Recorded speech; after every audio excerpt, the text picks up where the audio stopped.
The Department of Justice on Thursday pushed back after media reports said some members of Special Counsel Robert Mueller's team were frustrated with Attorney General William Barr's handling of the still unreleased report on Mueller's 2-year Russia probe. The Washington Post and the New York Times, citing sources, said investigators believed Barr had softened the findings in his 4-page summary, making Mueller's report seem less damaging for President Donald Trump.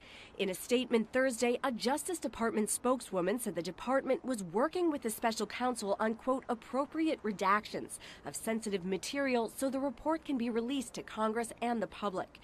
Given the extraordinary public interest in the matter, the statement said, the Attorney General decided to release the report's bottom-line findings and conclusions immediately, without attempt to summarize the report, with the understanding the report itself would be released after the redaction process. I have asked Attorney General Barr. Democratic leaders have demanded the report be delivered to Congress without redactions and have prepared subpoenas to be issued if Barr does not comply, which would likely send the dispute to the courts. In his letter to Congress, Barr said Mueller found no conspiracy between the Trump campaign and Russia, and he determined Trump's actions did not warrant charges of obstruction of justice after Mueller left that question open in his report.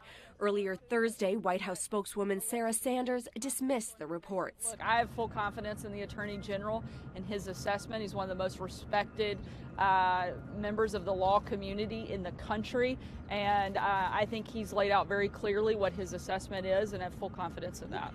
Progressive groups are expected to mount protests across the country Thursday, demanding the report's full release.